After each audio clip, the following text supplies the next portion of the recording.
Hey everyone, welcome back to my channel guys and I hope आप लोग सब अच्छे हैं। और आज का व्लॉग होने वाला है पिछले व्लॉग का पार्ट 2 जो कि बहुत इंटरेस्टिंग होने वाला है। सो प्लीज़ इस व्लॉग को बिना स्किप करे देखिए ताकि आपसे कुछ भी इम्पॉर्टेंट मिस ना हो जाए। और उससे पहले अगर आप मेरे चैनल पे न्यू हो तो please do not forget to subscribe and hit the bell button. So guys, आज हम आए हैं इंडिया का मिनी तिब्बत घूमने के लिए। यहाँ के कल्चर के बारे में तो मैं आपको किसी और व्लॉग में बताऊंगी, लेकिन यहाँ पर एक बुद्धिस्ट टेम्पल है, आज हम वो घूमेंगे और मैं आपको बताऊंगी उसके बारे में बहुत सारी इंटरेस्टिंग फैक्ट्स। तो सबसे पहले हम बात करते हैं इन फ्लैग्स के बारे में जो मैंने आपको अभी दिखाया। इनको बोलते हैं प्रेयर फ्लैग्स। और ये जो प्रेयर फ्लैग्स होते हैं इनको ऐसे ही अरेंज नहीं किया जाता, इनका एक पर्टिकुलर ऑर्डर होता है, लेफ्ट टू राइट में ब्लू, वाइट, फिर रेड, ग्रीन और उसके बाद फिर येलो। और जो ब्लू वाला होता है वो स्काई को सिग्निफिकेंट करता है, जो वाइट वाला होता है वो एयर के लिए होता है, रेड वाला फायर के लिए, ग्रीन वाला वाटर के लिए और येलो वाला अर्थ के लिए, मतलब जो पंच धातु होते हैं उनके लिए। इसको बोलते हैं प्रेयर व्हील या फिर मंत्रा व्हील। जो बुद्धिस्ट लोग होते हैं वो मानते हैं कि अगर इसको क्लॉकवाइज घुमाते हैं तो उनका जो कर्म होता है वो अच्छे कर्म एक्यूमुलेट करते हैं और नेगेटिविटी को दूर रख के पॉजिटिविटी को अपनी तरफ अट्रैक्ट करते हैं। वैसे गाइस, ये जो फ्लैग्स हमने अभी देखे थे यहाँ पर भी साइड में लगे हुए हैं। ये जो फ्लैग्स है, कई लोगों के दिमाग में एक मिसकंसेप्शन होता है कि जो फ्लैग्स में प्रेयर्स होते हैं ना वो सीधे भगवान तक पहुँच जाते हैं और आपके विशेस फुलफिल होते हैं, पर ऐसा कुछ भी नहीं है। ये सिर्फ एक मिसकंसेप्शन है। सच्चाई ये है कि जो बुद्धिस्ट लोग हैं इन फ्लैग्स को इसीलिए लगाते हैं, इनमें प्रेयर्स लिखे होते हैं। तो वो क्या मानते हैं, जब हवा इनके अंदर से गुजरता है, यहाँ से होके हवा गुजरता है और लोगों को जब टच करता है या फिर आसपास का जो एनवायरनमेंट होता है उसको प्योर कर देता है, उसको साफ करता है, उस पर्पस से ये फ्लैग्स लगाते हैं। वैसे इन प्रेयर फ्लैग्स में लिखा क्या होता है, इसमें ऐसा कुछ भी नहीं लिखा हुआ होता है जिससे कि किसी एक इंसान की भलाई हो, कोई अपना स्वार्थ हो, ऐसा कोई प्रेयर नहीं होता है। इसमें वो प्रेयर्स होते हैं जो कि इंसानियत की भलाई के लिए हो और दूसरों की मदद हो सके उससे। जैसे कि मेरे पास एक है प्रेयर फ्लैग का ट्रांसलेशन है, इंग्लिश में है, मैं आपको इंग्लिश में ही बताती हूँ। और ये है विंड हॉर्स प्रेयर फ्लैग का। और ये क्या बोलता है, it says May the rain fall at the proper time. May the crops and livestock be bona fide. May there be freedom from illness, famine and war. May all beings be well and happy. तो सारे flags में ऐसी ही अच्छी अच्छी wishes, अच्छी अच्छी prayers लिखी होती हैं जो सबकी भलाई के लिए हैं। और इस बीच मैंने कर दिया एक गड़बड़, शायद आप लोगों ने भी नोटिस किया, और अगर नहीं किया, नहीं समझ में आया तो मैं बताती हूँ मैंने क्या गड़बड़ किया। जब मैंने आपको व्लॉग के स्टार्टिंग में मंत्रा व्हील दिखाया था, मैंने कहा था इसको क्लॉकवाइज घुमाना है और मैं खुद उसको एंटी क्लॉकवाइज घुमाती हुई आई थी। I am so sorry for that. वैसे गाइस, ये वो टेम्पल नहीं है जिसके बारे में मैं आपसे बात कर रही थी। टेम्पल हम जाएंगे इसके बाद। ये बस एक छोटा सा पार्क जैसा था जो टेम्पल से थोड़े से पहले आता है, तो हम यहाँ पे रुक के बस थोड़ा सा घूम रहे थे। अब हम चलते हैं टेम्पल में। वैसे ये जो चंद्रगिरी है इसको यहाँ के लोकल लोग बुलाते हैं फंडसॉकलिंग। I hope I am pronouncing this word correctly. और फंडसॉकलिंग का मतलब है तिब्बतियन लैंग्वेज में अ लैंड ऑफ हैप्पीनेस, जहाँ पे बहुत सारी खुशी हो। सो गाइज, अब हम चलते हैं मंदिर की तरफ। और मंदिर की तरफ चलते चलते हम कुछ इंटरेस्टिंग पॉइंट्स के बारे में बात करते हैं, जैसे कि इसको मिनी तिब्बत क्यों कहा जाता है, तिब्बत से लोग यहाँ पे क्यों आए, कब आए और इसी जगह को क्यों चूज़ किया सेटलमेंट के लिए, इसके बारे में हम बात करते हैं। तो सबसे पहले हम बात करते हैं इसको मिनी तिब्बत क्यों कहा जाता है।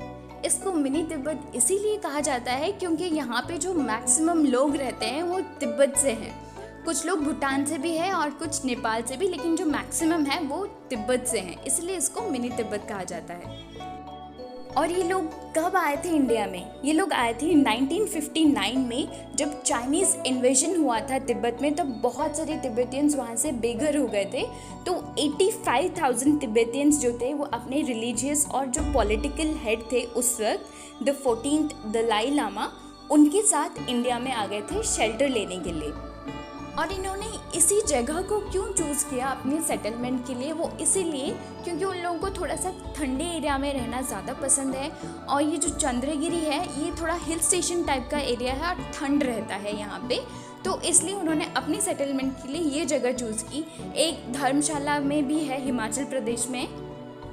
अब हम फाइनली पहुँच चुके हैं मंदिर के पास और ये है मंदिर की अंदर जाने का रास्ता। और ये सामने था फूड काउंटर। और अगर कोई हॉलीडे पर्पस के लिए आया है और यहाँ पे कुछ टाइम स्पेंड करना चाहता है, कुछ दिनों के लिए रहना चाहता है, तो उसके लिए रहने के लिए भी जगह है ये सामने। और यहीं पास में ही साइड में एक स्टोर भी था जिसमें डेली यूज़ का सारा सामान अवेलेबल था। सो गाइस, अब चलते हैं टेम्पल के अंदर। लेकिन उससे पहले मैं आपको ये बताना चाहती हूँ कि कई लोग इस टेम्पल को बुलाते हैं जिरांगो टेम्पल, कई लोग बोलते हैं चंद्रगिरी टेम्पल, लेकिन इसका नाम वो नहीं है। जिरांगो और चंद्रगिरी दोनों एक जगह का नाम है यहाँ पर। इसका असली नाम है पद्मसंभव महाविहार और ये नाम पड़ा है आचार्य पद्मसंभव के नाम से, जिनको माना जाता है कि वो एक इंडियन बॉर्न बुद्धिस्ट हैं और उन्होंने ही 7th सेंचुरी में तिब्बत में बुद्धिज़्म का प्रचार किया था। और सामने है वो बुद्धिस्ट टेम्पल। आपको बता दूं कि this is one of the highest temple in south Asia and one of the largest Buddhist monastery in eastern India. इसका कंस्ट्रक्शन शुरू हुआ था 2003 में और कंस्ट्रक्शन कंप्लीट हुआ था 2008 में and this was inaugurated in 2010 by his highness Dalai Lama. अब हम बात करते हैं इसकी स्ट्रक्चर के बारे में। तो स्ट्रक्चर में सबसे पहले आता है इसका आर्किटेक्चर, और आर्किटेक्चर है इसका अतनपुरी स्टाइल ऑफ आर्किटेक्चर, जो कि नालंदा में भी देखने को मिलता है। और इसके लिए आर्किटेक्ट्स बुलाए गए थे तिब्बत से, नेपाल से और भूटान से। इस टेम्पल की हाइट है 70 फीट्स, मतलब 21 मीटर्स या फिर 5 स्टोरीज, 5 माला मान के चलिए। और ये फैला है 10 एकड़ ज़मीन में। मंदिर तो बीच में है, लेकिन ये जो आप देख रहे हैं आसपास, ये है हॉस्टल और इसमें रहते हैं करीब करीब 200 बुद्धिस्ट मॉन्क्स मतलब सन्यास बोल लीजिए, भिक्षु बोल लीजिए, वो लोग यहाँ पे रहते हैं और पढ़ाई करते हैं। और यहीं पर है उनका हॉस्टल भी और यहाँ पर उनका किचन भी है, वहीं पे वो लोग कुकिंग करते हैं।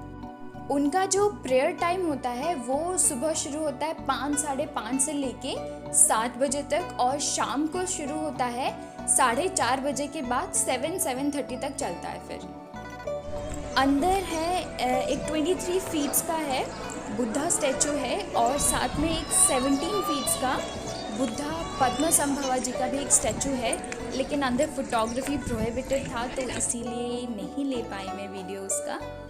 और अब हम आ गए हैं मंदिर के अंदर। ये मंदिर के बाहर का है, अंदर तो फोटोग्राफी अलाउड नहीं था। और ये बाहर बहुत सुंदर बुद्धिस्ट पेंटिंग्स बने हुए थे। मुझे इन पेंटिंग्स के बारे में इतना नॉलेज तो नहीं है, पर जितना मैं जानती हूँ उतना मैं आपको बता दूँगी। इसके अलावा अगर आप कुछ जानते हैं तो आप भी ज़रूर शेयर कीजिएगा ताकि सबको पता चले। जैसे कि मैंने आपको अभी कहा कि मुझे पेंटिंग्स के बारे में ज़्यादा नॉलेज नहीं है, तो मैं ज़्यादा नहीं बताऊंगी इनके बारे में, क्योंकि मैं आपको कोई गलत इन्फॉर्मेशन नहीं देना चाहती हूँ। पर ये जो सामने पेंटिंग है शायद ये वज्रपानी है, मैं भी श्योर नहीं हूँ, लेकिन मुझे वैसे ही कुछ दिख रहे हैं। तो अगर ये वाकई वज्रपानी है तो माना जाता है कि बुद्धिज़्म में सबसे पहले इनका अवतार हुआ था और ये भगवान बुद्ध के प्रोटेक्टर रहे हैं। इनके हाथ में एक थंडर बोल्ट होता है, एक वज्र, जो माना जाता है कि अगर दिमाग में कोई भी गलत तरीके का थॉट्स वगैरह कुछ भी चल रहा है तो उसका नाश कर देते हैं। और इस पेंटिंग के बारे में आई एम सो सॉरी, मुझे बिल्कुल आइडिया नहीं है, तो मैं उसके बारे में आपको कुछ भी नहीं बता सकती। और ये अंदर है एक्चुअली बुद्धिस्ट टेम्पल, वो आप सामने देख सकते हैं। मेन बुद्धा का जो मंदिर है वो था अंदर, बुद्धा का स्टैचू था अंदर। फोटोग्राफी अलाउड नहीं था इसलिए मैं नहीं कर पाई वहाँ पर शूट। और ये जो सामने स्ट्रक्चर देख रहे हैं फिगर, ये कुबेर है, इसके बारे में मैं बिल्कुल श्योर हूँ। और इसको बुद्धिज़्म में वैश्रवणा कहा जाता है। माना जाता है कि ये नॉर्थ के किंग है यक्षा के भगवान हैं, यक्ष के भगवान हैं। इनका फेस जो है बुद्धिज़्म में येलो कलर का दिखाया जाता है और हाथ में एक अम्ब्रेला कैरी कर रहे होते हैं जो उनके पावर को सिग्निफाई करता है। और इनके हाथ में एक नेवला होता है जिसके मुंह से हीरे मोती निकल रहे होते हैं, जो ये दिखाता है कि वो उदार है, उनकी उदारता को दर्शाता है वो। और वो शेर के ऊपर बैठे होते हैं। और भी बहुत सारी पेंटिंग्स थे, लेकिन मैं कंफर्म नहीं थी, इसलिए मैं किसी भी चीज़ के बारे में आपको कोई गलत इन्फॉर्मेशन नहीं देना चाहती हूँ। वैसे नॉर्मल टाइम में यहाँ पर भी जाने को अलाउ करते हैं, लेकिन आज पता नहीं क्यों अलाउ नहीं कर रहे थे। बस इस मंदिर के बारे में तो मुझे इतना ही पता है। इसके अलावा अगर आप लोगों में से किसी को भी कुछ भी पता है तो प्लीज़ ज़रूर कमेंट कीजिएगा।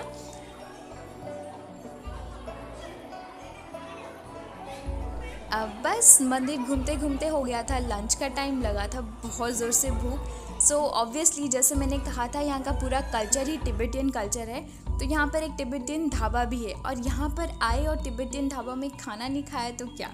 सो गाइस, ये है वो तिब्बतियन ढाबा। बस गाइस, आज के लिए इतना ही। आई होप आपको आज का ये व्लॉग अच्छा लगा तो please do not forget to like, share and subscribe. Thank you so much for watching.